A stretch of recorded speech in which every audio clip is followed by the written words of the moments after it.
అందరికీ శ్రీరామనవమి శుభాకాంక్షలు. ఇదిగోండి ప్రసాదం తీసుకోండి. నీకేమైందే ఇంత పొద్దున్నే పూజలేంటి? నాకు తెలియకుండా ప్రసాదం ఎప్పుడు చేసావు? అబ్బా అమ్మా ఎప్పుడో చేసుంటదిలే, ముందు తీసుకో ప్రసాదం. అవునత్తయ్య, ఇవాళ చాలా పొద్దున్నే లేచాను. నేను లేచి ఇవన్నీ చేశాను. తీసుకోండి.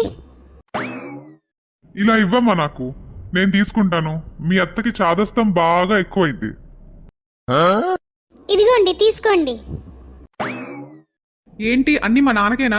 నాకు ఇవ్వు. అయ్యో అలా అంటారేంటండి, తీసుకోండి మీరు కూడా. ఇవ్వు ఇవ్వు. ఒసే నాకు కూడా ఇవ్వవే, మొత్తం వాళ్ళకేనా ఏంటి? అయ్యో మొత్తం మీకే అత్తయ్య, తీసుకోండి. ఏంటి ఇది ఇలా ఉంది? ఏంటే ఈ కలర్ ఏంటి? ఏమేసావు దీంట్లో?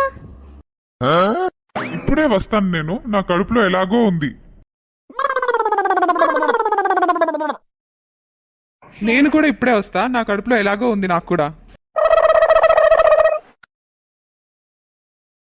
మీరే కదా అన్నారు పానకం మంచి రంగు రుచి ఉండాలని, అందుకే ఒక 100 గ్రాములు మిరియాలు వేశాను దీంట్లో.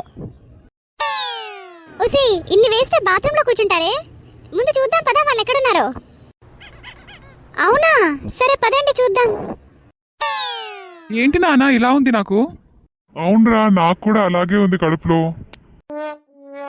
అయ్యో ఏమైందండి అలా పడుకున్నారు? ఎందుకే నువ్వు ప్రయోగాలు చేసి మా ప్రాణాలతో ఆడుకుంటావు? అయ్యో అది మీకోసం కాదండి చేసింది, అత్తయ్య కోసం చేశాను. నా మీద ఎందుకు అంత పగ నీకు? పొద్దున పండక్కి మా ఇంటికి వెళ్తా అంటే మీరు పనులున్నాయి చెయ్యి అన్నారు కదా, అందుకే ఈ రివెంజ్. వీళ్ళు మన ప్రాణాలతో ఆడుకుంటున్నారు. చీ అవును నాన్న, ఇక్కడి నుంచి వెళ్ళిపోదాం పదా. మేము వెళ్ళిపోతున్నాం ఇక్కడ నుండి. నీ వల్లేనే ఇంట్లో అసలు సుఖం లేకుండా పోయింది. ఇంకేం పని లేదు మరి నాకు. మీరు తిన్నగా ఉంటే నేనెందుకు ఇవన్నీ ఆలోచిస్తా? మేం వెళ్ళిపోతున్నాం ఇక్కడ నుండి, మీకు అర్థమవుతుందా? చీ నీతో నాకు మాటలేంటి? చీ అసలు మీతో నాకు పనేంటి? నానా వీళ్ళకి అసలు ఎవరు వద్దు, వీళ్ళకి వీళ్ళ పగ ప్రతీకారమే కావాలి. పదండి ఇక్కడి నుంచి వెళ్ళిపోదాం ఇంకా.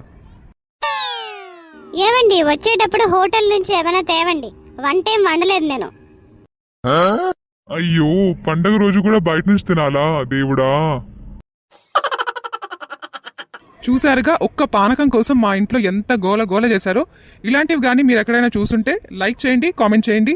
ఇలాంటి మరెన్నో వీడియోస్ కోసం సబ్స్క్రైబ్ చేయండి.